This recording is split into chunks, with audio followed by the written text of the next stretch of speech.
Data Vault up against Yoda Command. Yeah, this is an exciting matchup here. We saw Yoda Green taking up a win in a PQ recently. It was a Yoda Data Vault, but a very similar deck. And obviously, Ray Green is also a powerful deck that we've seen has been performing extremely well since Yosera brought it in the Lille regional qualifiers, and now is almost representing 5% of the meta. With that being said, Ray Green has been really underrepresented in both tournaments. I don't think there were a single Ray Green yesterday, and today, Kabir Branch is the only Ray Green that in the event, full stop. So it's gonna be it might be just the last opportunity for us to see a Ray Green on camera here for the UK Game Expo. And so obviously both players are playing very similar decks. Michael Wood is an excellent player that I got the chance to play against before, and both players are playing a similar deck. So now the question is, who has the edge in this matchup? In my view, usually when two mid-range decks kind of face each other, usually the player who is going to have the edge is going to be the slowest deck. And Yoda typically is the slower deck because it has this leader deployment that makes such a big difference. He has a much more powerful leader, and because this matchup is so slow, good chances that he's going to be able to deploy Yoda, and the Yoda is going to be just more impactful, being able to kill a unit as it comes into play. Another thing is, like, obviously Michael is playing a 50 card deck as opposed to Kabir playing a 60 card deck, which means that Michael has more chances to find the key card of his deck. He's playing 3 copies of Obi-Wan. He's running obviously 3 copies of Luke Skywalker. He's more likely to find those key cards, than Kabir is. So having more cards in there can be useful sometimes whenever you are running against a meal plan, when people playing Vigilance and kind of try to meal you out. But neither player, as far as we know, are running Vigilances, meaning that there's not going to be any meal thing going on. With that being said, it all comes down at the end of the day to what is inside those decks. So it's a matchup that's going to be very close. They're both playing really similar deck, but if I had to blindly say which deck I think has the edge, I would rather put my money on the Yoda. But once again, as I said, it's all going to come down to what kind of cards they're going to draw. And so if you want to be not familiar with Yoda, so Yoda as the leader, of course, not the Yoda unit that we put on screen here. Yes. Is his ability, of course, to put the cards from the top of it. Whenever you need to defeat it, it can be used to put a card, draw a card, and then put a card on top of your deck. And you get to combine this with You Might Only Hope to get a player card for a massive discount.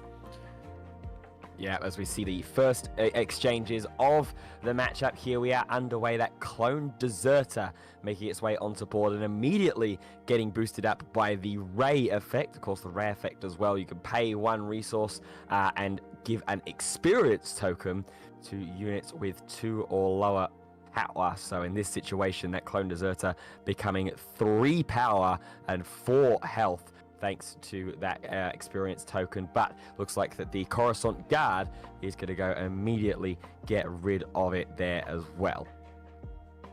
Yeah, not the ideal trade here for Michael. He would have hoped to defeat it, but it was just too big coming out that 2 for this. The great value, of course, Array. I guess this made this unit very large, but he gets to draw a card at the end. But of course, after this turn, he ends up with a 1/4 restore 1, while Kabir is ending up with a 1/5 with the restore 2 and Raider 2, which is the Sundari Peacekeeper. So I think right now Kabir is slightly ahead, but obviously this game is not going to be decided in the first few turns. We've had some very short games so far in the event. I'm expecting that this game is going to take a while. Absolutely, and you see the takedown there immediately out of Michael. Here comes Tech, though, for Kabir, being able to grant all of those resources in the resource row. The smuggle keyword, which we've seen so importantly throughout the weekend, primarily used on cards like Hotshot DL44 Blaster and Cassian Andor. Now Michael has to be worried about everything that Kabir potentially has to work with. Not for long, however, though, because Tech is going to get ambushed by the blue leader. Yeah, he's not. The amount of value you can get from tech over time is just astronomical. And this is a matchup that is all about card advantage and value. So you do want to let that tech alive. This red blue leader is a perfect answer. To see regional governor coming out after, if I was Kabir, I would probably name Luke Skywalker at this point because it's one of the most powerful cards in this matchup. And I don't think there's any chance this regional governor is gonna get killed anytime soon, especially protected by this village protector. So I'm assuming he named Luke Skywalker. It would be nice to have a confirmation on what regional governor named here, but my assumption would be Luke Skywalker.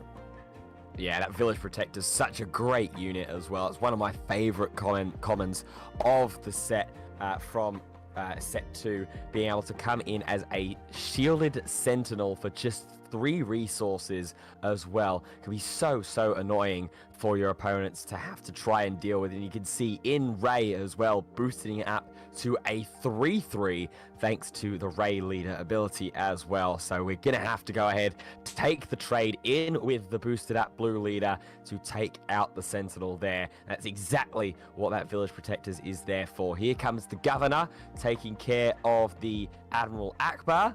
But that is going to allow Yoda's ability to activate, as Thork said at the start of the game. If a unit left play this phase, draw a card and then put 1 card from your hand to the top or bottom of the deck.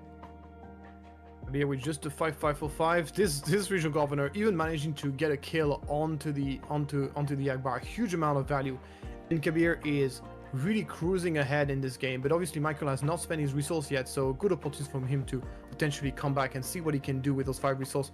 He was able to score his hand with Yoda, and his deck being smaller, he does have better odds to find the specific card that he wants in his deck. Yeah, we're at 6 resources here for Michael as well. So that Luke Skywalker that is in hand for Michael would ordinarily be live if it hasn't already been named by the regional governor. There is a Fell Dragon to be able to take care of the blue leader that came into play, but now here comes Rey. Deployment has restore on her kit already, and on attack is able to start granting those experience tokens as well. No resource needs to be committed for that, so Kabir wisely is just going to boost the Rey leader up herself and give her a little bit more longevity. And this regional governor is still in play for Kabir. Here comes Yoda, is the U-Wing reinforcement that gets flipped. So what we saw there, when deployed, you can discard a card from the top of the deck. If you do, you defeat an enemy non-leader unit that costs the same as or less than the discarded card. So regional governor is now gone, but we have lost a very big tool in order to do it in the form of that U-Wing reinforcement. Yeah, not ideal to flip a Yoda, the U-Wing, to get rid of such a small card, but he needs to get rid of it because of Luke Skywalker. And this is what I was saying with Yoda. I think Kabir did a really good job at mitigating the power of that card.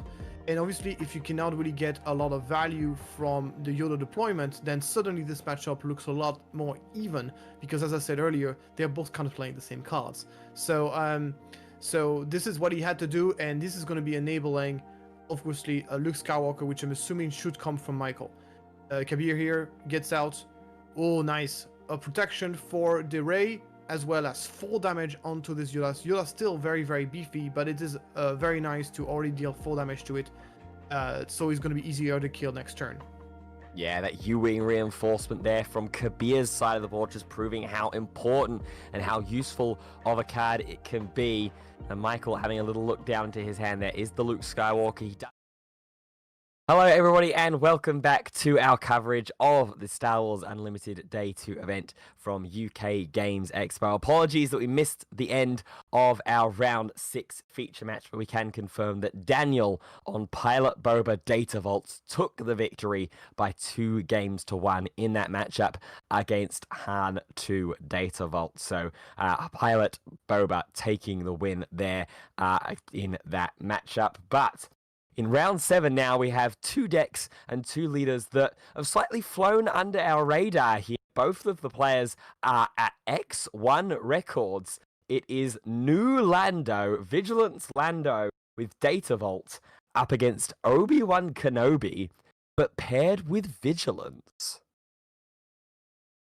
It's going to be a very interesting game, obviously. So let's talk a little bit about both of these decks.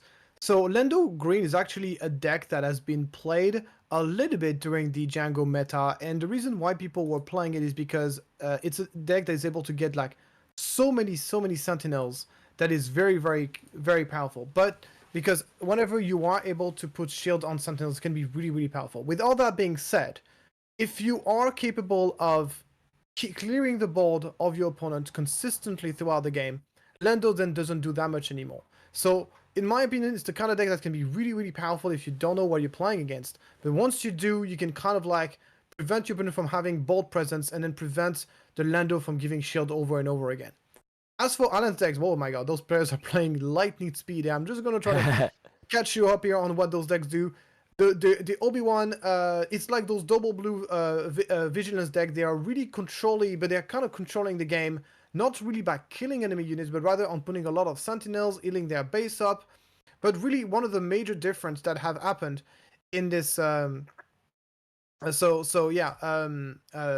taking advantage, of course, of all the card advantage engine that you get from Kuel, for example.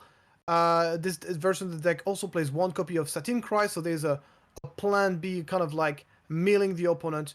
It really looks like in this specific version is a really mid-range version, not really too controlly, and that's going to be interesting to see exactly how he plays this out. But there's definitely a deck that can kind of win either the mid-range way or try to just control the board and win the game over with a vigilance. He's also playing the Pole City, which is even bigger of a surprise, which does give an extra HP to your leader, and whenever your leaders are sentinels, that can be very, very beneficial. It makes it so Obi-Wan does not get one-shotted by something like a Maul ambush, for example, and stuff like this. But it also means that you're playing the game with 4 less HP, which is very, very significant. So it is definitely not a really it's really a mid-rangey version of Obi-Wan, not really a controlling version of Obi-Wan. So it's going to be really interesting to see who takes this out. Absolutely, and we're already seeing some really interesting cards getting played in this list. That Hondo Onaka card, a shielded unit which on attack can take control of a non-pilot upgrade on a unit and attach it to a different eligible unit. Here is one of those non-pilot upgrades. It's going to be the Entrenched, going onto the blue leader, and depending on what threats that Morgan has to continue to deploy on the board, he might be able to switch those around with the Hondo Anaka. Now there's a Chewie piloting that RC-130. We might want to switch that Entrenched over. That's exactly what we're going to do. Beautiful. Yeah. He uses it right away here, shutting down this Chewbacca. Really nicely played from Alan. This is definitely an interaction that we're not used to seeing in Star Wars Limited. And it's very sweet. And the follow-up here with Kuel is incredible. Kuel is amazing in this deck because almost the entire deck is blue. You are almost guaranteed to draw a card every single time it attacks, on top of healing yourself up. So this card is absolutely incredible. And Alan will have the opportunity to kill the Game Memorial Guard, so it cannot trade the Kuel, and Kuel can simply just attack and start drawing cards. I think this is honestly one of the way Alan can win this game, is by simply just generating so much value every single turn. Yeah, absolutely. But first, we are going to see the deployment of the Obi-Wan leader unit here on 6 resources. Is one of the few units in the game that is a Sentinel himself when he deploys. Lando is also a Sentinel, funnily enough, if it deploys onto the ground arena. But if it's deployed in as a pilot, the attached units will get Sentinels. We see an immediate rivals fall after, is that an Electro Staff that tried to be attached underneath the Obi-Wan leader? It is. That's another really interesting call.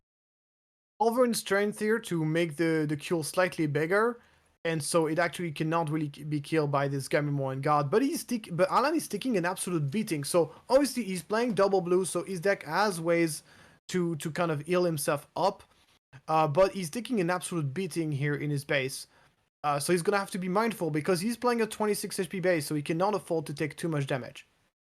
Yeah, absolutely. As we see Alan dealing some damage into the Morgan Seeley base, playing the Data Vault with that Hondo Onaka, of course, wisely not electing to move the Entrenched again that is already going to be stuck on that Arc 170 with the Chewbacca pilot on it. And Yeah, now I we've think reached he's really starting to stabilize now, and he also got a vigilance, which obviously can be played for only 4 resource in this deck, and allows him to heal himself up. But he's still taking a beating. He's still taking 5 damage every turn, and he's gonna find here another card that is gonna be an equalize. Not a great card to save the game, but honestly, any card you can draw at this point is just something you're really happy with. Yeah, absolutely. As we see, Lando leader unit is going to get deployed into the ground arena. We have Luke coming down here, but I don't think a unit has left play in this phase, so it would just be a -3/-3 in this instance here.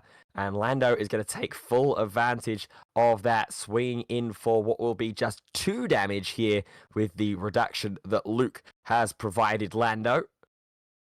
Yeah, this look has pretty much just only been played for its healing potential, that is very much needed at this point, and he's gonna have to trade up, like he's Ondo Naka, he's gonna have to transfer the experience to himself. Very nicely played from Alan to get rid of the Lando, but then the Luke comes back from Morgan, and Alan he's been doing a good job to kind of hold things off, but he's the result is the same. He's taking absolute beating on his base.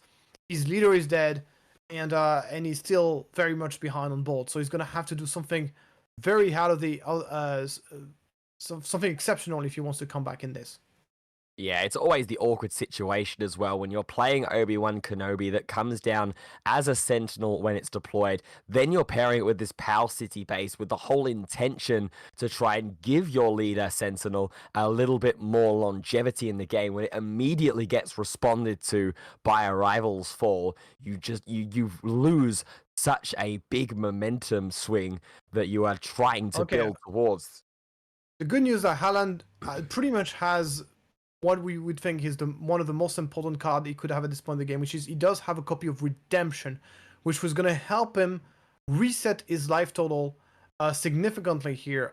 But he might be interested in playing the Equalize first to get rid of that Luke. Currently sitting at 19 HP, 19 damage on his base, not 17.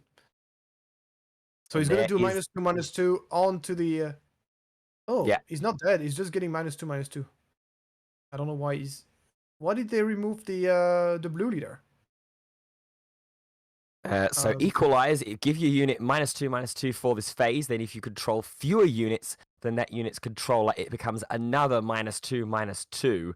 So it's essentially -4 in that scenario there. No, it has to be split.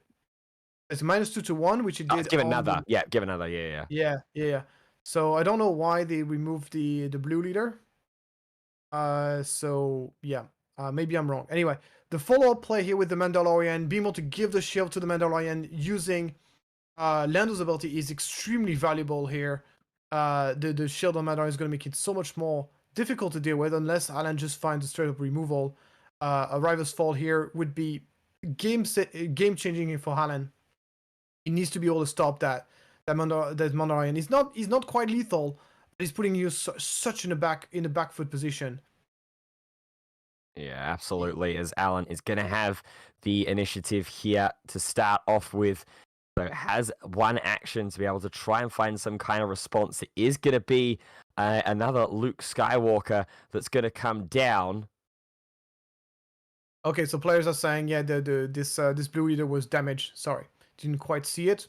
So we'll see the Luke coming out to get rid of the Mandalorian once the Mandalorian actually traded with the Luke. So good operation for Haaland, but once again, he's tapped out while Morgan still has plenty of resources that he can work with. We'll see what he's going to decide to do. It's going to be a fell just immediately after. Yeah, immediately answer the Luke Skywalker unit, getting rid of that. Of course, the entrenched still on that restored Arc 170, despite how strong and how powerful it could potentially be. It can't attack bases. Here comes another Chewbacca, which is going to defeat the one that is in the pilot zone for the restored Arc 170 because of the unique rule, and the unit is just going to go. Yeah, just going to go onto the ground here. Back on empty ball is great. Once again, 1 damage short of lethal, but still a huge threat. and it's going to be blocked by a Bendu, a card that currently doesn't see a lot of play, but he's going to be so much better in the next set, he being a creature and a force unit. Definitely one of the cards that you should have on your list if you want to prepare yourself for the next set. Yeah, absolutely. And on attack is going to be able to play the next non-heroism, non-villain card for 2 resources left. So a mono vigilance card will be able to get that cost reduction. Here is the ATRT, the perimeter ATRT, so bring another Sentinel into play. And more importantly, use that Lando's ability to give yet another shield to the Chewbacca. Here's going to see finally the heal from the Vigilance and the shield on the Bendu. That is a very, very effective. And they're going to be trading shield for shield. The thing is, one of the great value of Lando over Luke Skywalker is his ability to give shield to the same unit over and over again. Unlike Luke Skywalker, which you can only give a shield to a unit that has been played this turn. And this way, Morgan is going to be able to put a shield on his Sentinel unit over and over again, protecting his Chewbacca. And Alan does not have that many great answers to what is happening right now. It does have perilous position, at the very least, to be able to just rest down that Chewbacca unit for this phase and continue to give it a -2 while the unit is still on the board. That's not a bad help. Yeah, the fact that he played the ambush, the vigilance before, is going to give him, the fact that he's at 15 and not at 20 makes a huge difference. Now he can play a little bit less efficiently, and he can afford to take a hit from Chewbacca. But it looks like he's going to decide to play it safe and prioritize playing that perilous position to put this Chewbacca to rest. Yeah, and then the ATRT has to go into, or it's going to go into the Bendu here as well, just to try and deal with the last unit and the only unit that Alan has on his side of the board. Here comes an entrenched on his own unit here. So certainly gearing this up to try and clear the way out of something on Morgan's side of the board, whether it's going to be the Chewbacca that has been perilous positioned or the perimeter ATRT. In fact, it has to be the perimeter ATRT, doesn't it? Because it's a Sentinel unit. Yeah. Yeah, he's gonna use that Bendu now as a killing machine and also as a way to discount the price of some of his unit. But you see, Morgan now playing the Obi-Wan decides to play to put the shield on the Obi-Wan. Yeah, I think he has to put it on the. Let me double check that. If you're playing, you have to play the shield on the unit that got played, or you can put the shield anywhere. I think you can put the shield anywhere, right? It is anywhere, yeah, to a unit. Okay, yeah. So he could have put the shield on the ATRT, but decided to protect his Obi-Wan.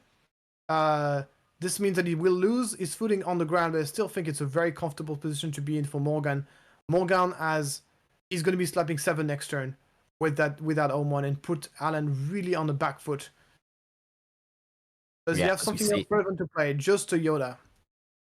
Yeah, Yoda, and there's also that Kashyyyk Defender that was played down in the last stages of this phase. 0-5 for 2 with Grit, and when it's played, you can heal up to 2 damage from another unit and deal that damage straight to the Kashyyyk Defender, so giving those early Grit stacks to the unit on its play.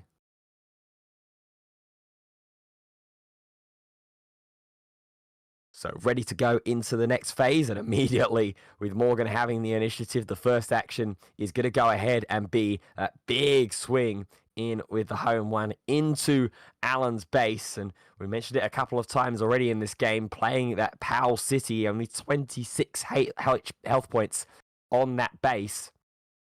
So it's funny because we haven't seen that many Rey being played in this tournament, but we've seen Obi-Wan everywhere.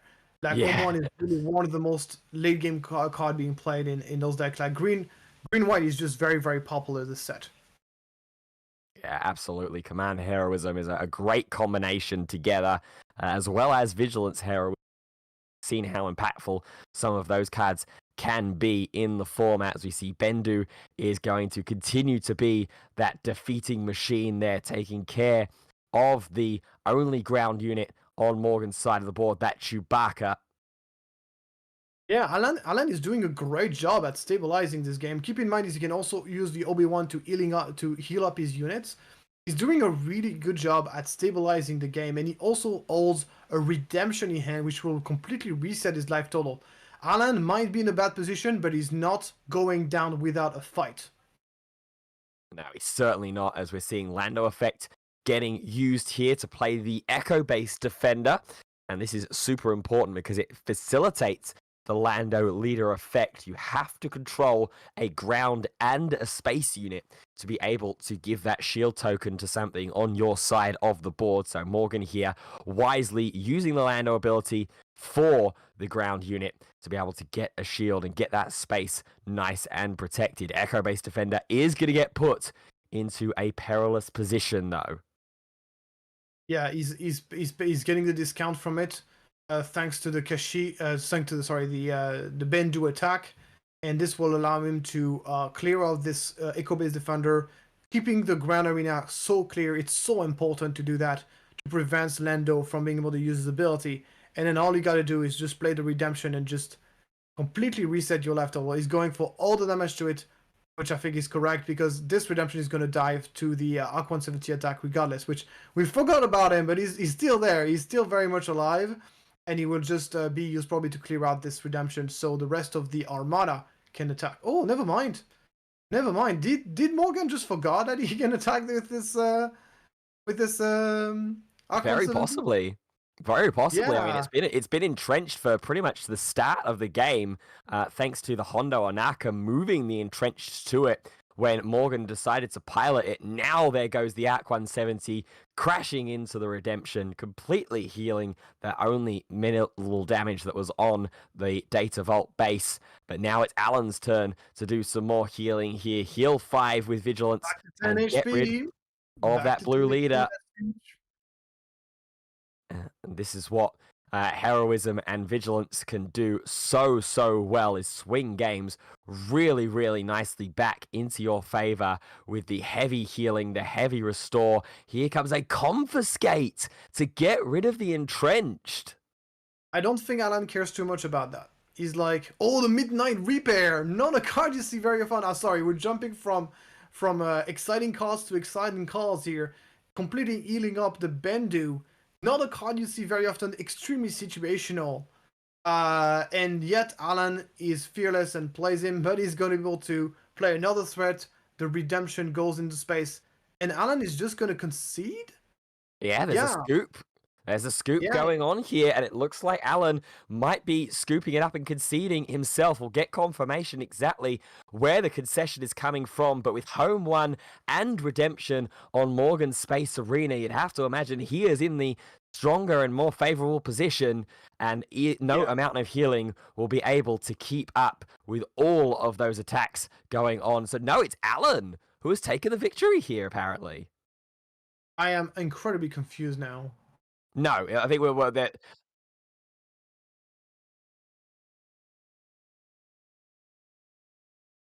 Well, just getting a double check and confirmation. You'd have to assume that it's probably Morgan in this situation. There it is. Yeah, Morgan taking the victory by a game to 0. Redemption and Home 1 being the stars to help close that out and see Alan scoop up the cards.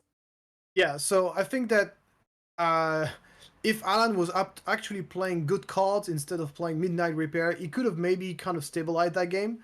But yeah, like he feels like his deck is missing out on like the blue removal. Like we haven't seen. So if I'm looking at his list right now, he's playing 2 Takedown, but he's playing the 3 Feather Dragon, and he's not playing Rival's Fall. So basically 3 Feather Dragon is the only removal for large unit that he has in the entire deck. And it feels like as blue, you could play a bit more than that.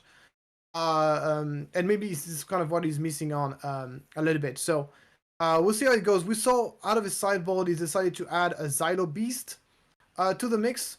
With that, he's also only playing 1 copy. No, he's playing 1 copy of Luke Skywalker Jedi Knight in the sideboard, which is shocking to me. So he's playing 2 in the main deck, 1 in the sideboard.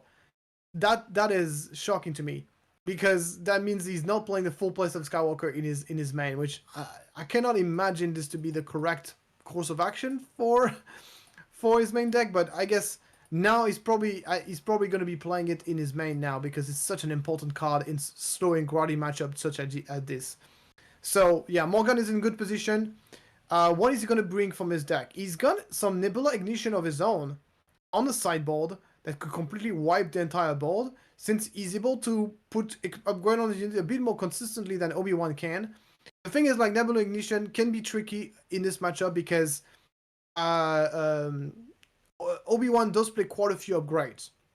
We saw the Electro Staff being played, so this could be, but for sure he's playing a lot fewer upgrades than the Lando deck does. So maybe the Nebula Ignition will come in. For sure the Feral Dragon will come in.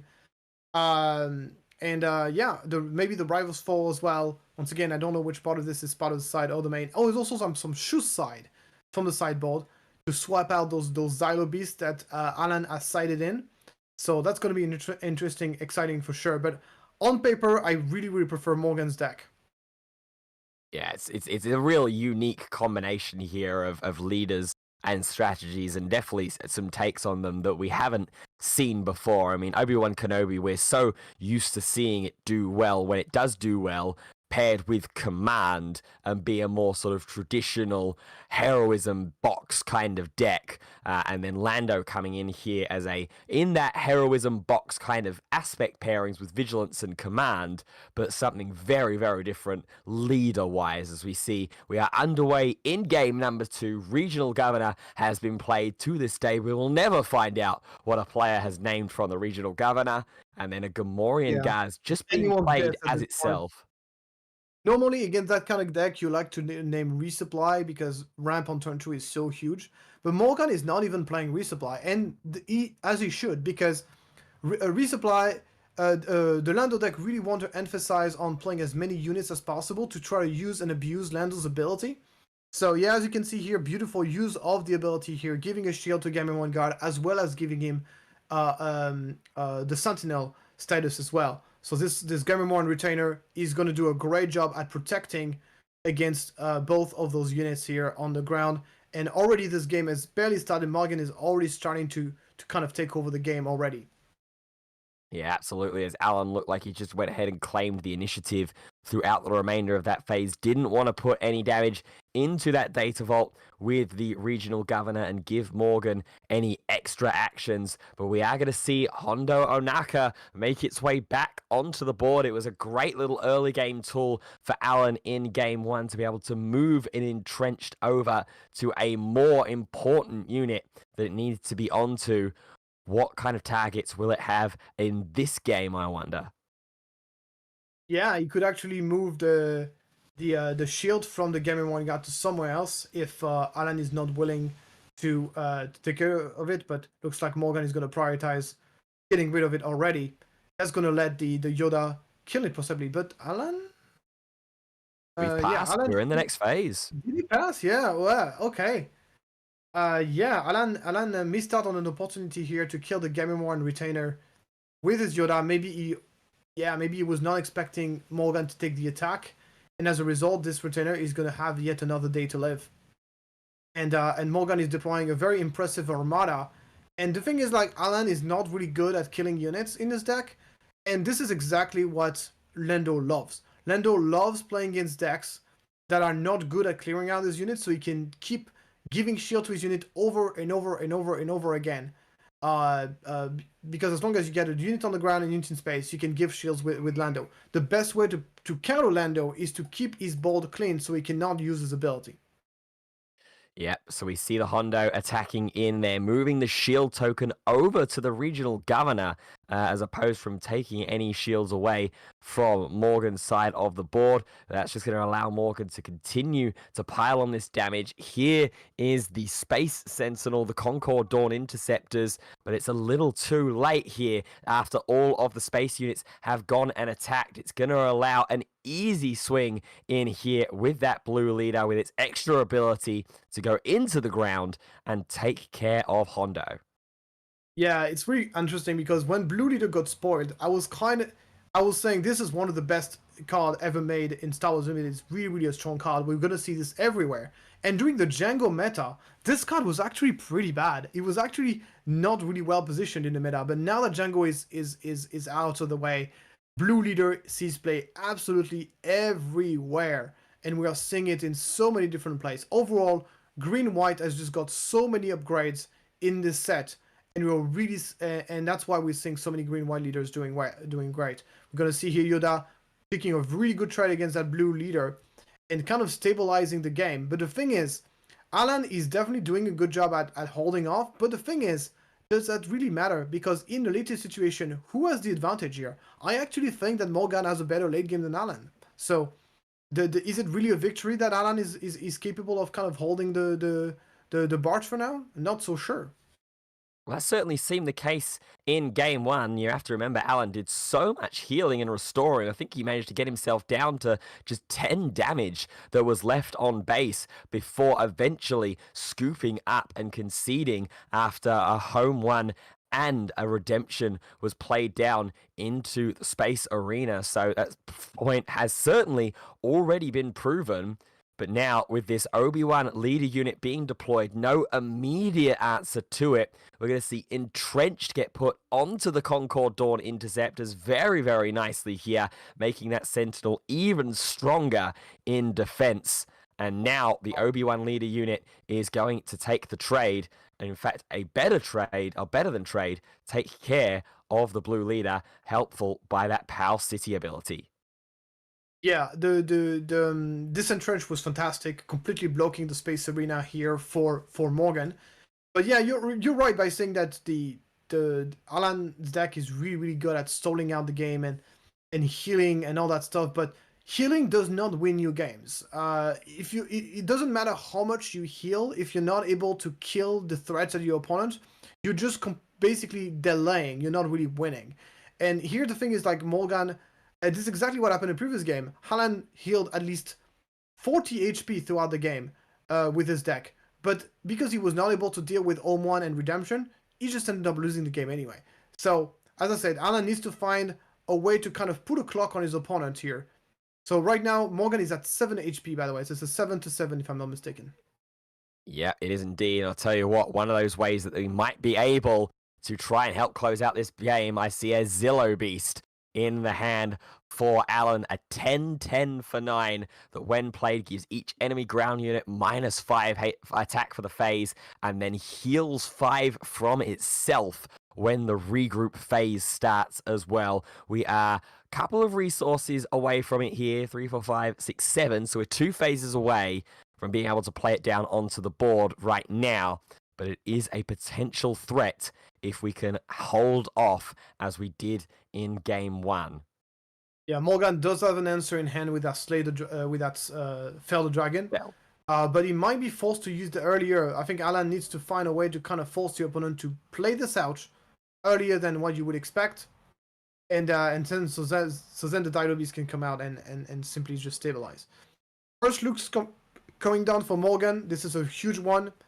Does Alan have an answer? But at least he has a blocker, that Obi-Wan, holding tight the ground arena for Alan. Alan has now and he's gonna play the fail here. He's gonna have the answer. Yeah, Fell the Dragon, an immediate response, perfectly there to match against that Luke Skywalker unit, keeps the Obi-Wan leader unit around as well, and now Lando is going to go ahead and deploy, so matching leader unit Sentinels in the ground arena in this game too. Obi-Wan a little bit damaged, a little bit fragile at the Lando, the stronger one, but a great hit out of the smuggle here to be able to heal the only damage that was on the unit and be able as well to look. He can one-shot Lando because he gets himself 6 attack, and then he can deal 1 damage with the Obi-Wan on attack ability, heal up the Concord Dawn Interceptor, and he can one-shot Lando that way. Looks like Lando will try to get to trade some damage back, but he's still gonna die. And yeah, at least this way he's forcing a trade, isn't he? Yeah, 7. absolutely. Yeah, he's forcing a trade here, unless he heals himself 4. But 4, he's at 8 HP plus 2 is 10. Yeah, no, he's gonna stay alive. Wow. He's gonna be at 5 though. He should be only have 1 HP left if I'm not mistaken. Well, remember, he's got those experience tokens on him as well, and the +1 defense from the Pow City as well to help himself out. It should be a 9 HP on him though. I think. Like, he should be alive, but he should have only 1 HP left, if I'm not mistaken. Okay. Anyway, I'm We've got. trusting the judge that everything is fine, but I could be wrong. Yeah, well, Alan did take some time as well to make sure that he had all of the calculations correct there.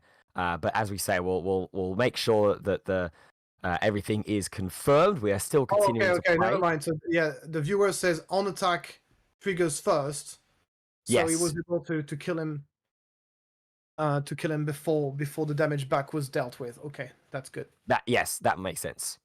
And now the redemption heals up, and Alan is doing a fantastic job here. He managed to defeat his opponent leader, and he's completely stabilized that game now. So maybe he's gonna be able to force Morgan to use some of his removal to deal with the redemption, and then the Xylo Beast might be able to come in and seal the deal.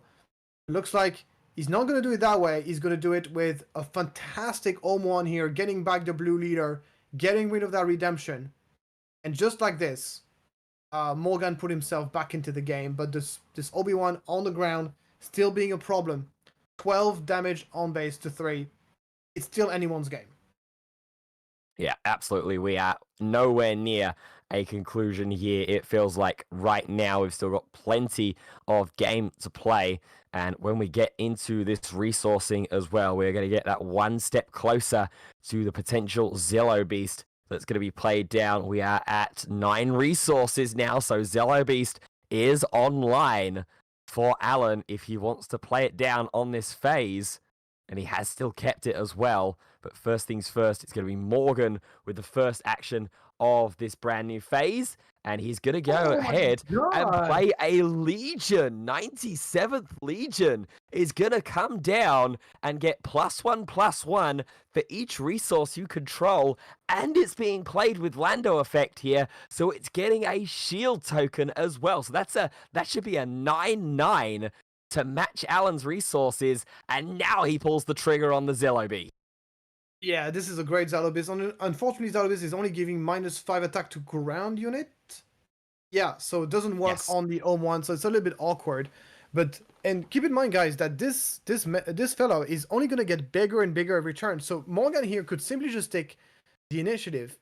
It looks like the Xylo Beast will be protected by Obi-Wan, but he's going to have I think he has a Fellow Dragon, so he will be able to get rid of the Xylo Beast on his attack, assuming he has not resourced his Fellow Dragon. But some really, really out-of-the-box cards here from both players is really make this game really exciting. How many of those guys does he play? He's only playing one copy of it. One copy of 97th Legion in his deck. A card from set 1 that probably everybody has forgotten about, but Morgan hasn't. And look at this now. Get the Fellow Dragon and put himself in a very good position. He's going to put a Paris position. Perilous.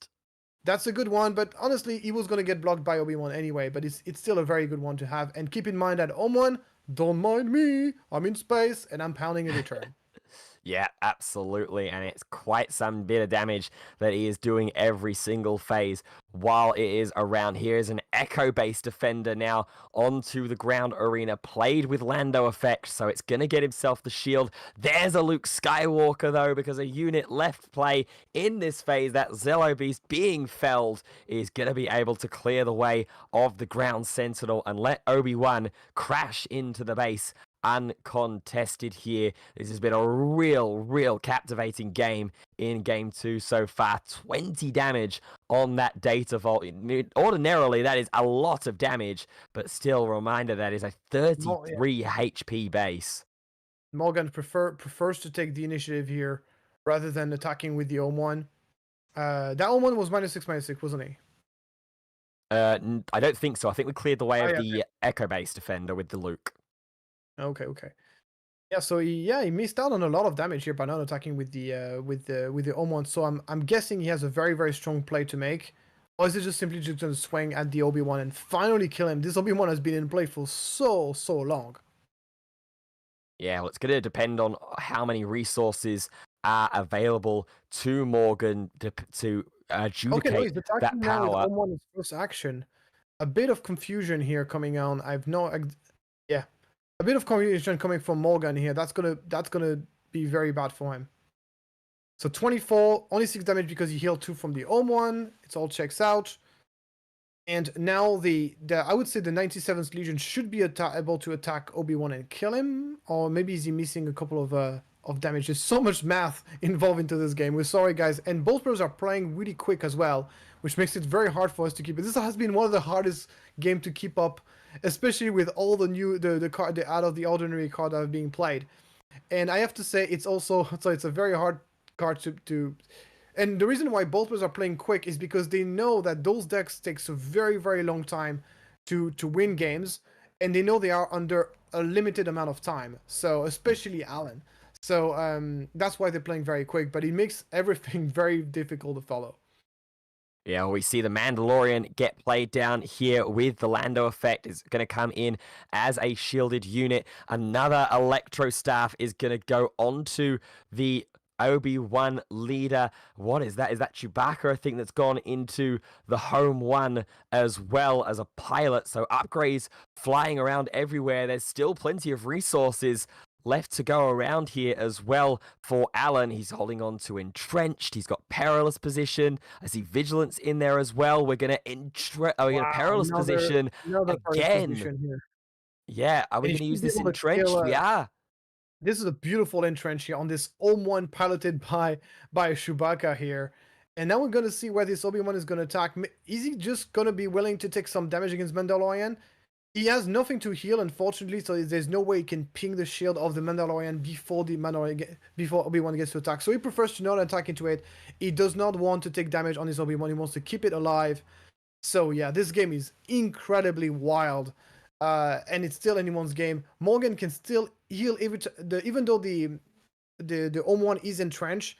It's still a massive thorn in Alan's foot because of the constant restore that it gives to absolutely every unit in play, as well as obviously clearing any space units that will be played by Alan moving forward. Yeah, absolutely. That giving every heroism unit that restore one is so strong. Here comes Ewing reinforcement now. Speaking of cards that are strong, looking for some serious units in particular. They've seen a couple of rivals fall already go away. Takedown and Fell the Dragon. That's a lot of removal that is going to be sent away here from this Ewing reinforcement. In terms of eligible targets, there's a couple of Sentinels there. And there is also the ambushing space unit, the eager escort fighter that's, well, got nothing to ambush into. Yeah, can't go into on the ground, so I'm gonna go into space. He's both players kind of like blocking each other. It looks like a Magic the Gathering game because in Magic the Gathering, pretty much every unit has Sentinel because every unit can always block attacks. So it looks like this one of those Magic the Gathering game where both players kind of gather the massive board. They can't really attack into each other because they're all blocking each other with those shielded sentinels. And this is really an interesting situation. And look at this, Alan is going to heal himself up quite a bit here with that vigilance, as well as getting rid of this Game One guard. I think Alan is really trying to break through on the ground while Morgan is trying to break through in space. Yeah, and it's going to be deciding and trying to figure out which force is going to be the stronger here. The difference for Alan's side of the board is that all of his ground units are able to attack on this phase. Everything for Morgan in space, at least in this phase, is either come into play already via the Ewing reinforcement or is entrenched in the form of that home one. So Alan is going to be able to pile the pressure on as much as possible. He's only 9 damage that he needs to find here. So 2 actions is all that it will take. And Alan's just considering here about what he wants to do, I think, with the second mode of Vigilance. He's got Fell and Bendu available in hand. And it looks like we are popping the shield. The Mandalorian went for an attack here. Oh, okay. The Vigilance needs to be in the discard pile. That's what we're. That's I think the Vigilance was just dealing with Game One gun and healing 5. Makes sense. Well, Dragon. Finally, the 97th Legion is getting off the board. Unfortunately, not a glorious day for this card, as he got tapped twice by the previous position before beginning absolutely killed. So it looks like Alan is finally able to clear out the Grand Arena, and he's going to be starting to start drawing cards from the queue and finds himself another Vigilance as well, which is huge. Yeah, really nice here. And this Obi-Wan is going to be able to get in for another attack as well. And Morgan just says, that'll do it. Yeah, the board was so complicated we were not really able to see it. It was like, what is going on here? And Morgan still had resource left, so maybe he would have been able to react, but it looks like he didn't have anything. And Alan was just being able to drill through this ground arena and take over the game. And now it's a 1-1, and they only have 15 minutes for the next round, so this might end up into a draw. And I have to say, a draw is not terrible because I think if they are in a draw, they still can get into top 8 by winning the next game, if I'm not mistaken. Yes, yeah, absolutely. We had a player making their way in with a draw in yesterday's Swiss tournament. That was Patrick Worrell playing Kira Datavolt. A 5-1-1 record was good enough to be able to get him in to Sunday tomorrow. Just taking a quick look at the standings here again. There are a couple of players on X11 records. But of course, having that 5-1-1 will put you in a bit of a stronger stead, puts a lot of pressure on the remaining players that went into this round, having already taken a draw. 4 of them: Michael Wood on Yoda, Sam Moore on Han 2, Martin Lewis on Anakin, and then Will Farrell on Admiral Trench with Datavolt were the players that went into this round having already taken a draw. So the pressure really, really on those 4 to be able to try and get themselves a victory in this fight, in this next round. But it looks like we are underway in game number 3. Gamorrean Retainer and Regional Governor across the arenas for both players.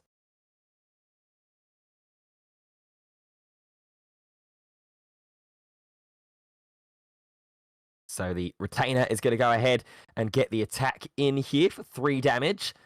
With Morgan having the first action here, and with 3 resources open, I see an entrenched that is going to go onto the regional governor here. Yeah, I think it's a good call. Yeah, like he's going to be able to clear out. Morgan does not have an easy answer to this, and he's going to be able to clear out the Grand Arena. And as I said, as long as you're able to clear the Grand Arena, or the Space Arena for that matter, you are preventing Morgan from using his Lando's ability every time he can. So that's a good call. The 4-1 here is as good as anything to kind of put pressure into space, even though it can be vulnerable to stuff like a perilous position, but at least it's hitting like a truck whenever it's attacking. But Alan, we saw, he's playing a 26 HP base, yes, but he's also making up for the lack of HP on his base by the tremendous amount of healing he has. And now he's going to go for Ondo Onaka on the ground with a shield. And let's see what Morgan wants to play. And he wants to go full on space. He has realized that Alan is not really playing a lot of space units. So he's like, oh yeah, I'm going to try to take advantage of this. I'm going to run you down in space with those 4-1s. And let's see if he can keep up with this. Perilous position being drawn by Alan Common. He will be able to use one of them to clear out one of the 4-1s. And is exactly what he's going to do right there. And Morgan here will be able to ship in yet 4 more damage to his opponent. Once again, damage on Alan's base, as we know in the first few games, don't necessarily matter that much with the crazy amount of healing he has. Yeah, as we see Obi-Wan's leader ability getting utilized there to heal 1 damage from the regional governor. Not too many times we've seen that, I can't recall, in this best of 3 set. Now Queel makes its way down onto the board. Morgan with the initiative. Hondo with the free attack in. And as we've seen this Hondo do so much work throughout this best of 3, going to move its own shield. Interesting play from Alan that he decides to play the Kuel instead of playing the Arc 170. Arc 170 would have done a good job at training with those space units, but he prefers to go for the long-term play of Kuel. So Kuel obviously is a stronger card than Arc 170 as he makes you draw every turn, but he also needs to stabilize the Grand Arena because he's taking quite a beating here in space. So a dangerous play here from Alan. We'll see if that pays off.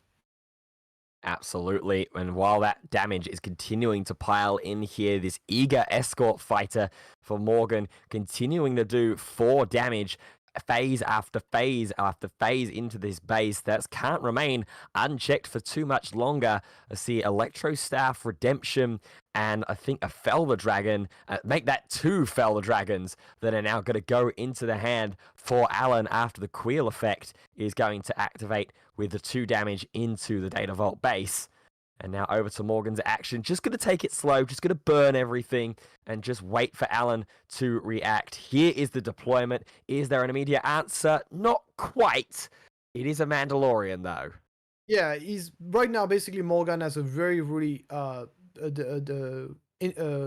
crazy, like a really straightforward plan. He's gonna block the space. He's gonna block the ground and go all in space. He's probably gonna deploy the Lando onto one of his space units in order to kind of double down on the space, because I don't think he can break through on the ground. Like with his Lando, with his Obi-Wan +1 attack from Post City. This Obi-Wan is just gigantic. Grab the dragon into the Mandalorian, and the swings will start, and also he gets to heal the governor to kill the escort, and suddenly the momentum of this game is shifting completely in favor of Alan. Alan has completely taken over. Now he's attacking with the Hondo Ohnaka, transferring the staff to him, and he's completely turning this game around. This is incredible. This Hondo Ohnaka, I pulled quite a few Hondo Ohnakas from my jump to lightspeed boxes that I opened, and I looked at the card and I was like, okay, this is kind of funky, but it being double aspect in vigilance might hurt its viability a little bit. Here, it's putting in so much worse work, and now Hondo Ohnaka has got hands and has got an electro staff as well to try and continue to pile this pressure on, and Morgan is really caught between a rock and a hard place. What does he do here? He's gonna first action deploy the Lando unit into the ground as a sentinel, but we've got the answer straight away. We've got to fell the dragon. Yeah, so this is really fact, wild, but yeah, so in fact, it looks like he correction, decided non-leader. to, yeah, he can't fail the Lando. Lando deploys on the ground. This is a huge defeat for Morgan. The fact that he's forced to play the Lando on the ground is really not ideal for him. I think he would rather just deploy in space and try to... Oh, this is a shoe slide. Okay. Is this good enough to shift the momentum of this game in favor of Morgan? I don't think so. And especially as this guy gets answered by Fellow Dragon right away. And this means that now it looks like checkmate. It looks checkmate in favor of Alan. Like he's just got so much going on the ground. He's not going to be able to kill him right away, but he's also got himself a free A-Wing as well. Look at this. Both states, and still the regional governor has been here since turn 1 and pounding units after units and getting healed by Obi-Wan. And a Yoda joins the party as well. Like, I shouldn't have never doubted this Obi-Wan deck. I really thought Morgan had a stronger deck, but he's getting beaten really badly on this game 3. Yeah, this is a really great display here from Alan, taking a leader players are aware of, but taking it in a different direction here with this Pal City going mono vigilance Obi-Wan Kenobi, as opposed to pairing it with a command base, what we typically see in the success that it has had in the sector qualifiers. Andre Potop, the most known player that has taken command Obi-Wan to a really strong finish across the sector qualifiers. But here, in this instance, Alan doing everything that he can, doing it fantastically to potentially put him one game away from making Sunday Day 2 tomorrow. Here is home 1 for Morgan to try and give himself a little bit of stability, but there's no return. There's nothing to get back. I think the only thing that can save Morgan is that a top deck of Nebula Ignition, basically. But the problem is, I don't think Alan is going to let him have this. I think he's just going to kill him before that happens. Yeah, Nebula Ignition is really the only out for Morgan this turn, but he needs to survive this turn. So how much damage are we looking at? 5 more damage. Yeah, he's going to be at 30, so he's not dead. Morgan is not dead. 32. Yeah, 32 with the Yoda. That's the most Alan can do this. Oh no! Oh, the Covenant Strength! The Covenant Strength for the last few bit of damage. And Alan Clement takes the game. Complete comeback from him. Absolutely incredible. And something I want to say as well is that those two guys having so much fun throughout this game. They were basically playing this highly stressful game with a big smile on their face, both of them. That is lovely to say. Players playing in such a stressful situation, so much little time, so much going on the board. They probably missed a lot of things. They probably made some misplay. They probably missed some abilities, but they were having a hell of of a time playing those two decks battling against each other. It's really, really nice to see that. Yeah, what a treat this matchup was for us. Lando Calrissian Data Vault against Obi-Wan Kenobi with Pal City, the 26 HP rare base that grants your leader an extra +1 HP. Two decks that initially slipped underneath our radar, but we saw them paired against each other at the X1 stage at round 7. We thought we have to bring them on stream, and what a display we have had. So here is a look at the standings that we were going into round 7. So here Alan is going to be going up into the 6-1 stage, and it looks like there's going to be a lot of slots available for X1 players in that top 8 bracket when we end our final round next up. Oliver Simons, Josh, yep.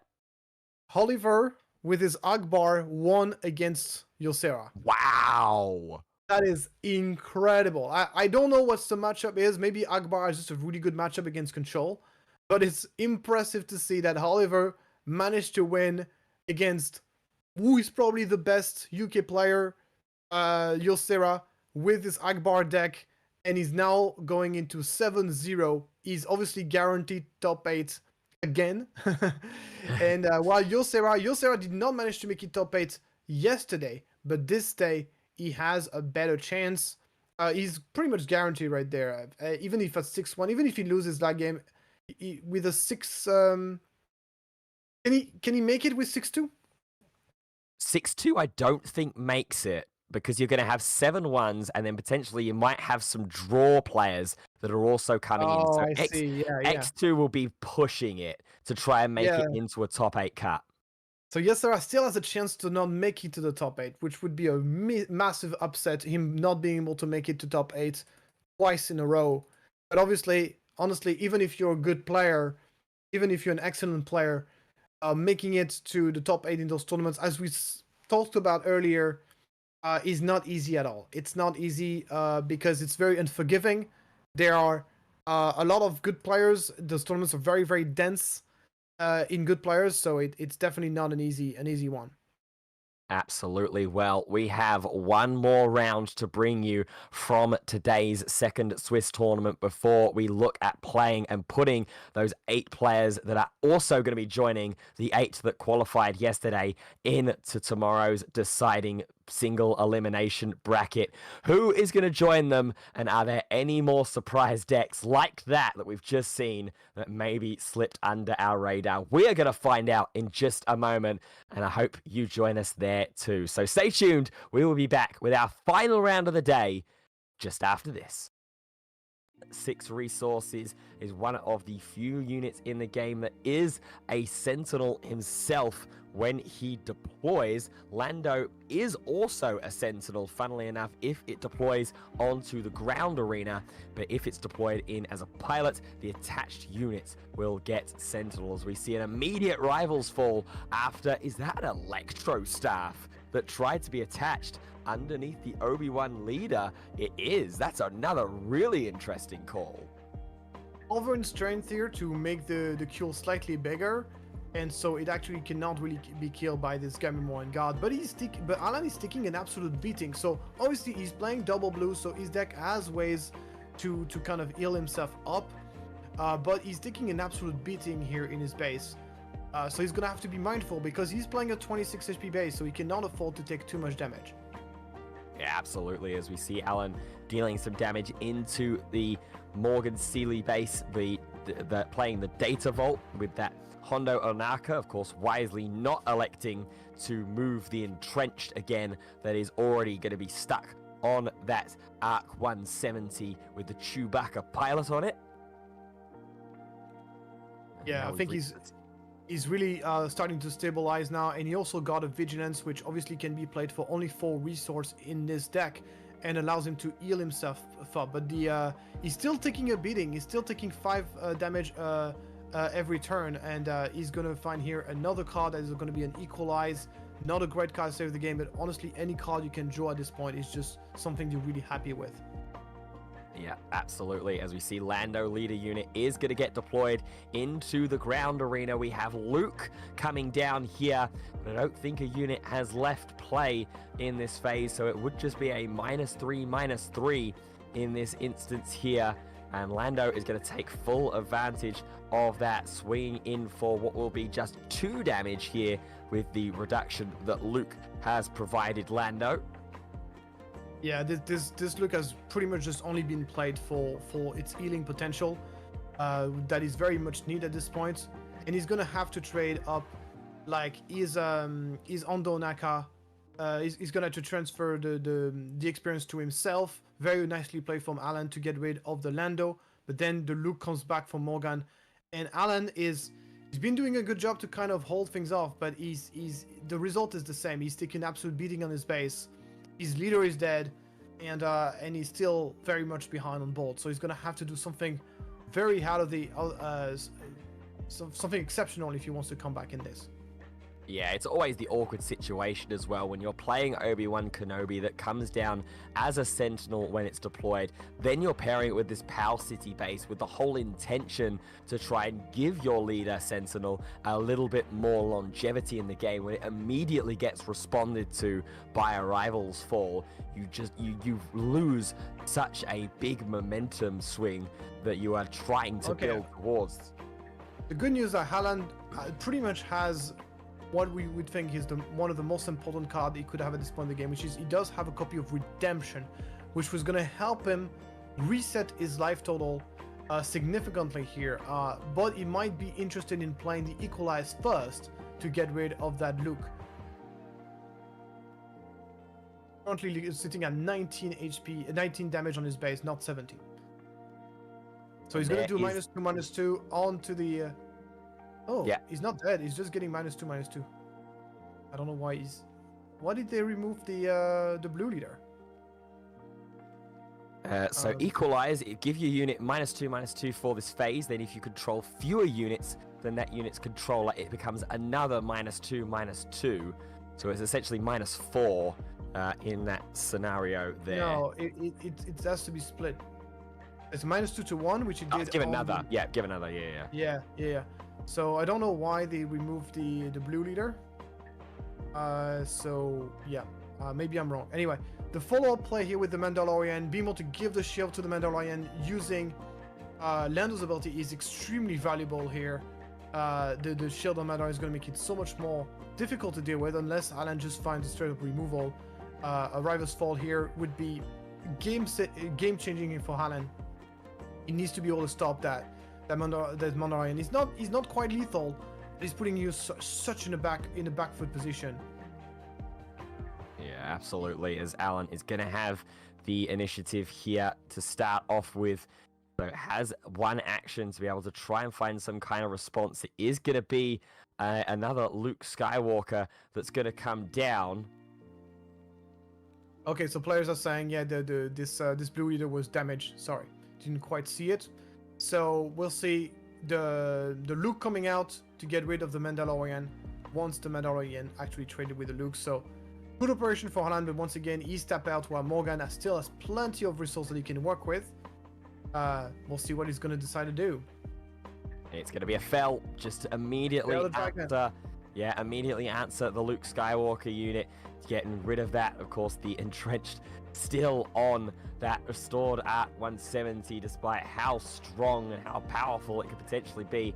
It can't attack bases. Here comes another Chewbacca, which is going to defeat the one that is in the pilot zone for the restored at 170 because of the unique rule, and the unit is just going to go. Yeah, just going to go onto the ground here. Back on empty ball is great. Once again, 1 damage short of lethal, but still a huge threat.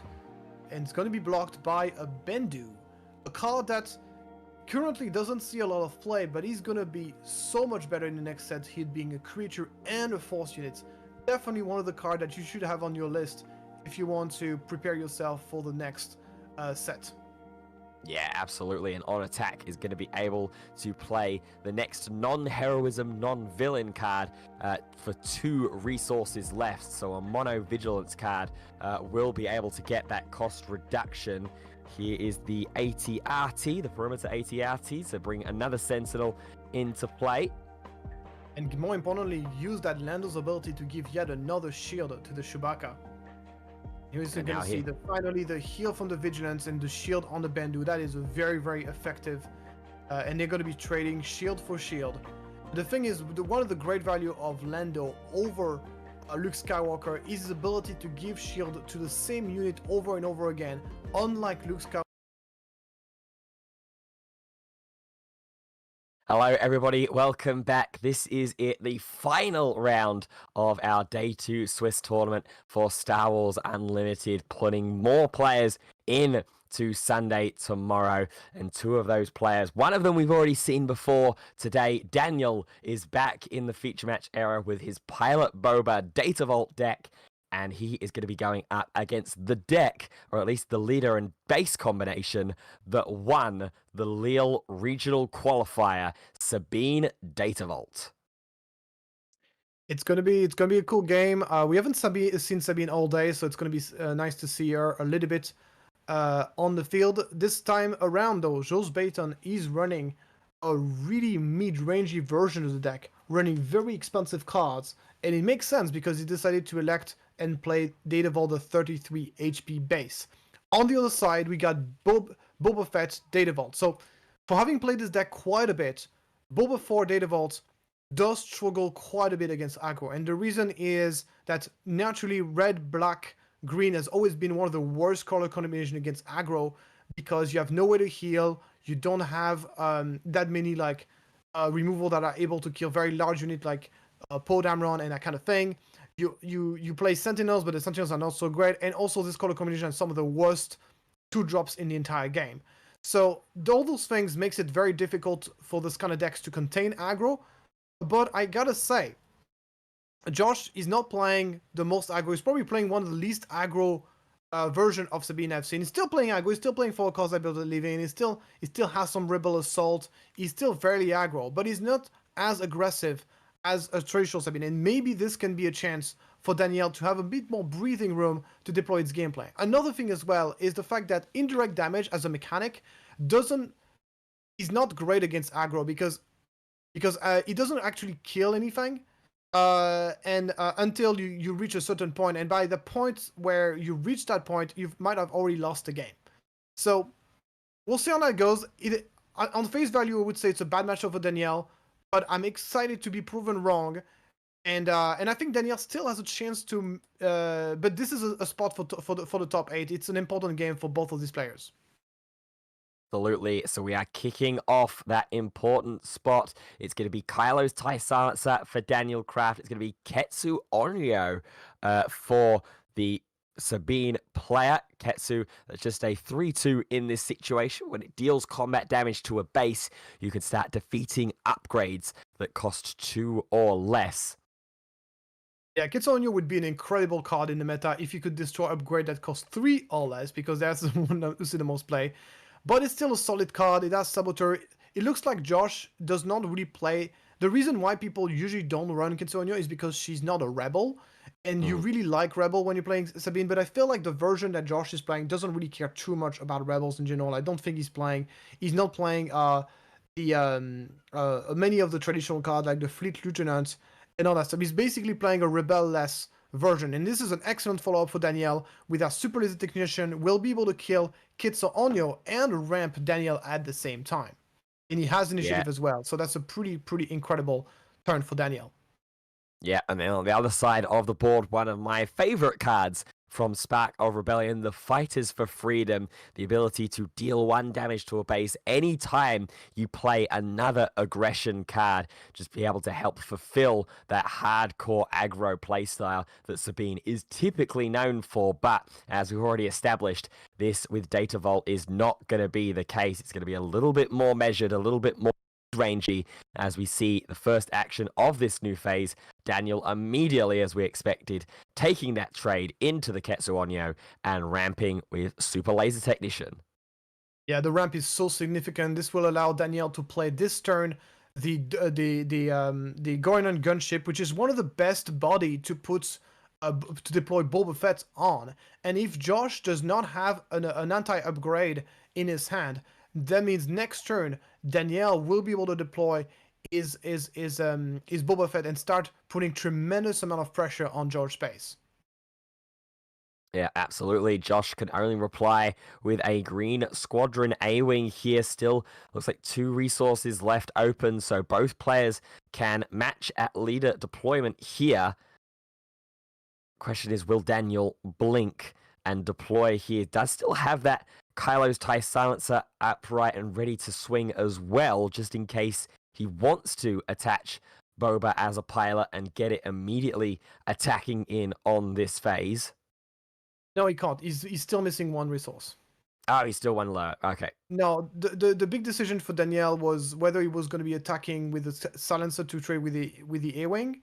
It looks like he decided to take initiative instead. But that means this A-wing is going to be able to get killed off by the Boba deployment, unless he wants to. He's gonna have to make a choice between killing the Fighter for Freedom or the A-wing, which is a bit unfortunate. I'm not sure if it was correct for Danielle to just take initiative. I feel like he should have traded the Kylo silencer for the A-wing, and then but he decided to take initiative, and I think he's gonna pay a price. But the good reason, oh my god, Danielle just drew an overwhelming barrage, so now he can go deployment of Boba Fett, and then play a humongous barrage, and really resets George's board. But the big question, isn't it just taking too much damage in the meantime, is probably the big question. And also, other question is, does Josh has an answer to that Boba Fett leader? Does he have an anti-upgrade in his main deck? Well, we are going to go ahead and see the immediate deployment of the pilot Boba Fett going and taking out that A-wing that was piloted by Frisk there, a card that we saw a little bit of play of in the winning deck from the Lille regional qualifier. And we should see a barrage coming out. He could wait on the barrage to see if there's more units are being played. Okay, looks like he's going to hold on to it. Greedy play from Daniel, because he's going to take another 3 damage coming from that Sabine. So, yeah, I'm not sure if I agree with this.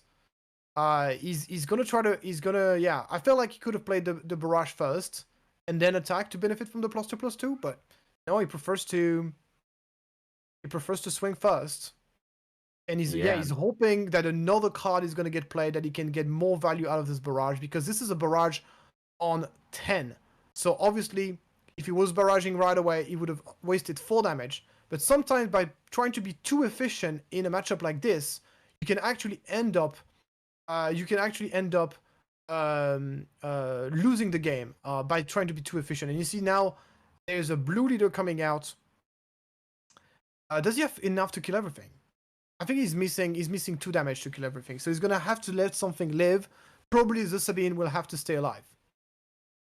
Yeah, because we've got 5 HP now on the blue leader, thanks to the experience tokens, the 1 HP that was remaining on the Fighters for Freedom, and then not quite enough HP left remaining. It is 5 base on the Sabine Wren. So yeah, just 1 damage short in that instance. Sabine Wren leader is going to be able to stick around and see this phase and go ahead and attack in as well. You have to imagine as the first action here, because Daniel will not want to allow that Sabine to be sticking around for much longer while it is so fragile with the damage that is on it.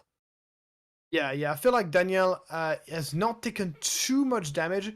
And remember that obviously George does not have the ECL that really allows him to kind of turn games around. Even though in that situation, considering how heavy on space this game is, it would be difficult for Josh to do that. So we're going to swing here in the Boba Fett. Swinging here with the Gamer gunship into space. Bring his band on 23. Basically, the objective of Daniel is to win the game next turn. That's pretty much his objective. Let's see if he can make it happen. Josh, on the other hand, he's gonna try to see what he can do. He's gonna go timely intervention. What can this really go? I think he can kill the Kylo TIE silencer, I guess. Yeah, he's gonna do this. This is an expensive play here. and I don't think he's going to be able to do anything super significant. Oh my god, this mod is insane. Yeah, This mod this will will guarantee kill in one action next turn by Danielle with the attack of the gunship, and looks like Danielle will be able to take game 1.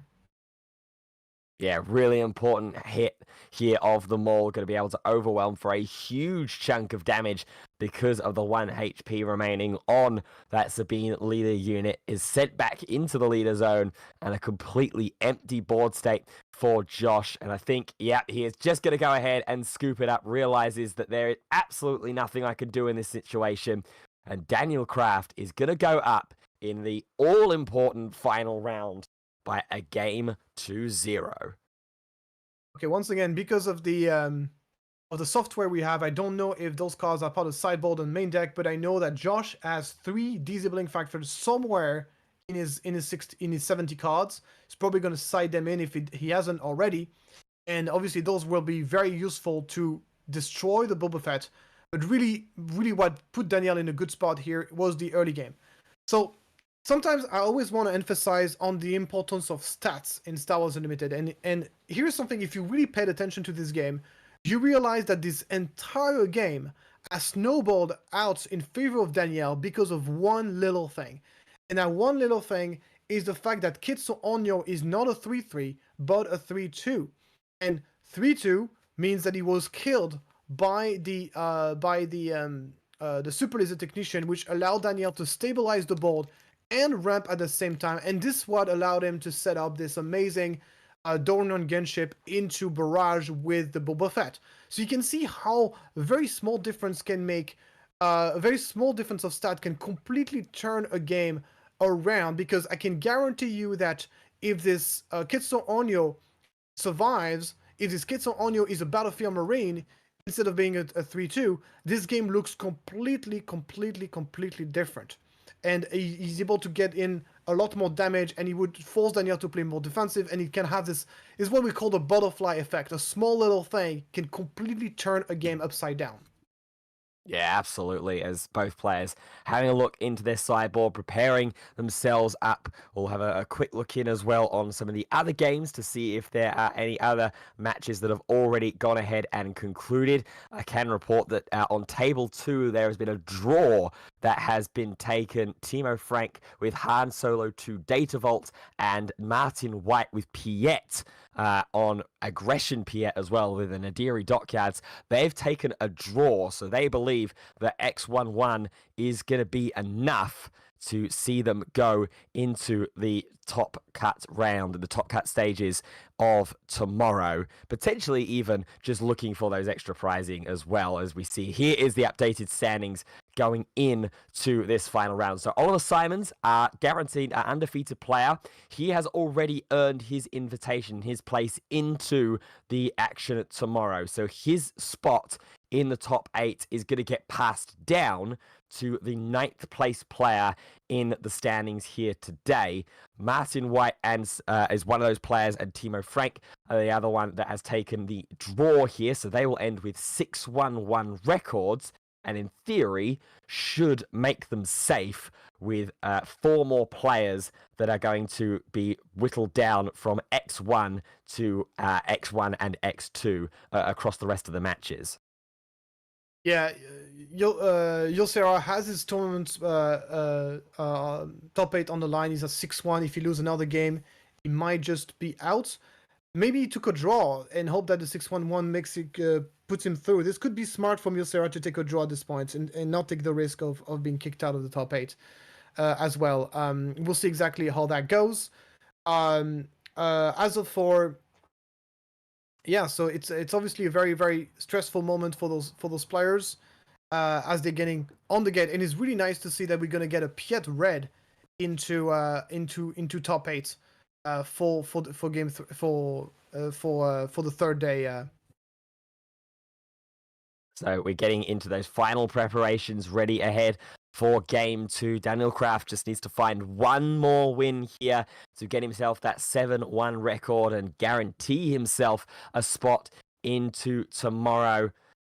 But Josh, he is going to have to work his socks off to get 2 wins back to back here in this Sabine. Answering the question of Francis Cog, So Oliver has to play Akbar tomorrow, question mark. According to what we think is the rules, he has to play the leader he qualified with first. So I think he's going to be forced to play Han Grain. And maybe he's going to regret that because he did better with Akbar than he did with 113. So I don't know if he's going to regret that or not. But it's Yeah. I think that's the way it should be working. Yeah, we'll It get wouldn't be a bad rule to say that you get to choose which leader you get to play if you get to get a double top 8. That wouldn't be a bad rule. It would be fair. I mean, you've done top 8 twice, so you earn yourself the chance to choose which decks you want to play. Well, of course, we'll get confirmation and clarification of how that situation is going to pan out. But for those who will want to see for themselves how it's going to pan out, the coverage will continue tomorrow morning of that top 16 single elimination matchup to declare and find out who the winner of this entire weekend for Star Wars Unlimited will be. So the players shuffling up. Josh has set his 2 resources. He is ready to go. Daniel, I think he might have taken the mulligan to start off, so he will have to keep this 6-card hand. And I see in it Disabling Fang Fighter, Super Laser Technician. I think I see the Allegiant General Pride in there as well. A great card when you are keeping hold of the initiative to do that extra early indirect damage Oh no, to big your misplay from opponent. Daniel. He decided to resource the grenade strike. He could have kept the grenade strike to kill Kitsu Onyo. He resolved it, and now he cannot kill the Kitsu Onyo. So Kitsu Onyo will have a chance to connect before Allegiant General Pride will take the trade. So that's a little bit unfortunate here for Daniel, but I think it's his fault. I think I would have since he doesn't have the initiative, I would have personally kept the grenade strike over keeping the Allegiant General's Pride. So the confirmation that we've had here from the situation around Oliver Simons, he will be playing the deck that he finishes a higher placement with. So potentially he will. Yeah, so potentially so he might be condemned in playing Akbar, even though he doesn't want to. That's hilarious. Well, we'll have to see how that continues to pan out in tomorrow morning's place. All we know is that he will be there, as will one of these players here in this feature match. Josh Bainton with the initiative is going to go ahead, or with the action, I should say, here is going to go ahead and play down the blue leader. It's just going to commit into space, and that allows Daniel to claim the initiative and go ahead and move into the refresh and next action phase. Yeah, Daniel basically wants to get some sort of indirect damage going this turn, so he can actually kill his own Super Laser Technician, or he wants his opponent to deploy on the ground, which I think he will. So I think it's safe that he will be able to crack, and that's an excellent shoot down here, taking care of that. Josh is just having some underwhelming turn. Oh, it looks like he can just ping his own dude. Actually, if I was Daniel here, I would have loved them to not do that and and just pass. Let his opponent just deploy something on the ground, and then he can just sacrifice his Super Laser Technician to get some extra damage in, which we know matters since he also has a Raider in hand. He's gonna have to play a Fang Fighters into nothing. I think that's okay because he knows there's not going to be any Dark Sabers coming from Josh, and he needs to put some stuff on the ground. It's very much a racy matchup. So Daniel here will be able to deploy his Boba onto the Fang Fighters to kind of soften things up, and once again he has a Barrage in hand. Barrage is incredible in that bolt state, and it's going to be about whether Josh has an answer to that Boba deployment, because otherwise we're going to be setting up for the exact same scenario as we had in the game before, where Daniel is going to deploy his leader, gets the full damage, the mini barrage, and then the maxi barrage is going to come after. Yeah, absolutely. Josh ready to go into this next phase. Daniel just taking a little bit more time to consider what he's going to send into the resource rows and make sure that Boba is going to be able to deploy in this phase. Daniel, who will have the first action, is he going to snap deploy? He is indeed. Put that straight onto that Fang Fighter, and then here comes the 4 damage, and it's just going to go ahead and take care of the K2. Yeah, why not? Why not? It's a clean kill. Josh will go here with a Centauro Corvette. Not a big fan of that play from Josh here, because Daniel now can just go Barrage, and the Barrage is a 789. It's exactly enough to kill both the Centaur Corvette and the Sabine here. So I feel like Josh, if really Corvette is the only card you can play this turn, I would have preferred Josh to attack first with the Sabine, and at least force force an attack without benefiting from the +2/+2, or either force an early barrage and save his Corvette that way. And here he's giving himself the opponent the perfect math. I mean, obviously, maybe he was not expecting his opponent to get barrage, but this is something you should be expecting at this stage, even though you're playing against a 60-card deck. Well, a big punish there from Josh, down onto 11 damage on his Data Vault, so just 22 more is all that he needs to find for Daniel. And while that pilot Boba is in the disabling Fang Fighter, continuing to slam away into this Data Vault without too much reply so far, at the very least. Fighters for Freedom, it's a fun card, but it's not going to be able to continue to stop this Fang Fighter that's got the pilot Boba Fett in it. Yeah, now from that point on, Daniel Kraft is in a really, really good position. He's slamming really, really hard with his Fang Fighters. And now, of course, he's going to get the Ruthless Raider as well. This is a good card here whenever you're in a racing situation to have a Peacekeeper in play. But is it going to be enough to make up for the huge deficit of damage that Josh is on this point? This is far from certain. Yeah, absolutely. See, Blue Leader. A bit unlucky as well for Josh. Sorry, go ahead. I was just saying we saw Blue Leader and Poe Dameron get picked up there for Josh as the top two cards of the deck. I think Daniel has got another overwhelming barrage in hand. Oh my god, this is nasty now. Yeah, this is as well as now. also see it's starting to be a little bit gross. It's starting to be a little bit gross. He's gonna get himself a very nice. Oh no, but Peacekeeper is not a rebel. Oh yeah, no. Oh yeah, this is unfortunate here. He's not playing that many rebels in his deck, so it's finally surprising that he's playing Rebel Assault in his deck, considering how few rebels he has, even playing cards like Kitsu Onyo and stuff. But anyway, one of the things as well that Josh has been a little bit unlucky about as well is that he does play 3 Fang Fighters in his deck, and the fact that he never managed to find any of them to get rid of this Boba is definitely a little bit unfortunate. But once again, you're running a 60-card deck, you are reducing your chances to find it. So that's also what happens. Here we're going to see the droid missile platform making its way onto the board. When it gets defeated, you deal 3 indirect damage to a player, helping facilitate that Boba leader ability when it's back in the leader zone. Here for Daniel. Interesting decision. Do you take initiative? Oh no, yeah, of course the other barrage to kill the Poe. And yes, now this is Josh is going to play it until the end, but this is over. Daniel has lethal in 1 action next turn. This should be 6 damage. It'll be a 26, not on 25. And I think that makes a difference. Yeah, and Daniel looking in a very, very comfortable position here.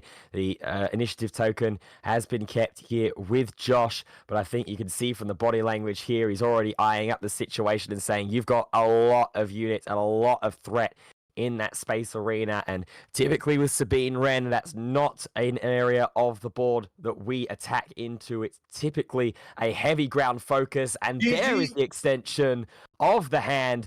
Daniel Kraft on Pilot Boba Fett Data Vault books his spot into Championship Sunday tomorrow. Yes, wonderful, wonderful from Daniel Kraft, showing off the way you should be playing Boba 4. Stop playing this crappy Boba 4 yellow, play Boba 4 green. It's a far, far better deck, and it's not even close. Have you seen the difference green was in those 2 matchups? Being able to ramp and playing the barrage? Take notes, ladies and gentlemen. That's the way you're supposed to play the deck.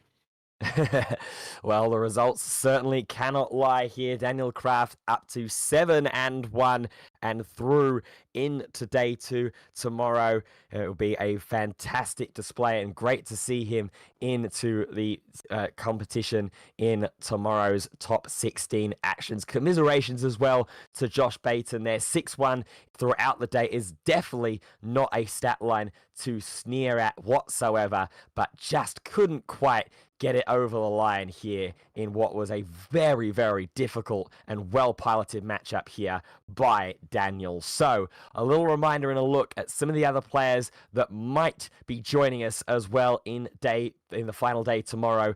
Josh Freeman Birch, he is still currently playing up against Silk on his Pilot Vader Vigilance list. A different take on a familiar leader there. Josh Freeman Birch playing Kira Datavolt in today's event. We have Alan Clements as well, still piloting that Obi-Wan Pal City that we saw in our last feature match. He is still going. It looks like up against Oliver Simons on the Admiral Akbar. It's a trap. We've also got Michael Wood on Yoda with 5-1-1. Don't count out those points, that valuable point that the draw could potentially provide to some of these players in that final standings point. It's a very, very interesting looking top 8 that we might be seeing as the rest of this round goes ahead and concludes. Yeah, the only people who took a draw is basically the Martin White and Timo Frank. Yosera, I feel like he could have taken a draw, but he's gonna play. He's gonna play it out against Silk. It's gonna be interesting to see how that goes. 2 excellent players here battling out for that top 8 position. Both of them missed top 8 by 1 game yesterday, so they both have we say it in French. They both have their knife between their teeth, ready to battle it out and try hard here to get into that final day. It was a really, really interesting day. A lot of cool decks that we get to see that are different. This meta is so incredible, to be fair. Like, there's so many different decks that are playable, and this is a meta that just keeps on giving in terms of the decks that you can possibly play and be successful with. Yeah, absolutely. And it's going to make up for an incredible top 16 showdown tomorrow. A single elimination fight to the finish to crown our weekend UK Games Expo champion for Star Wars Unlimited. Who is going to be at that point, though? We certainly hope that you will be, because we will be covering all of the action as soon as it happens tomorrow morning. So be sure to be following along either here over on Twitch or on YouTube. We've been multi-streaming for this tournament here today as well, and we're going to try to keep that up in day tomorrow for the top 16 cut. So with all that in mind and all that said, that is going to call our coverage of Saturday at UK Games Expo to a close. As Thork said, it's been a tremendous day, some fantastic matchups with some unfamiliar leaders to be displayed. Big thank you to everybody that has tuned in, everybody that has participated here throughout the day as well. Our judging crew, to Carl, a magnificent stream technician who's been working effortlessly, more so than usual, to make sure that we get through today as unscathed as we possibly can be.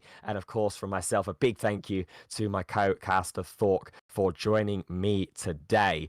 That is going to do it then here. We'll see you tomorrow morning once again, where we will be crowning our UK Games Expo champion for Star Wars Unlimited. So until then, we'll see you soon. Goodbye for now.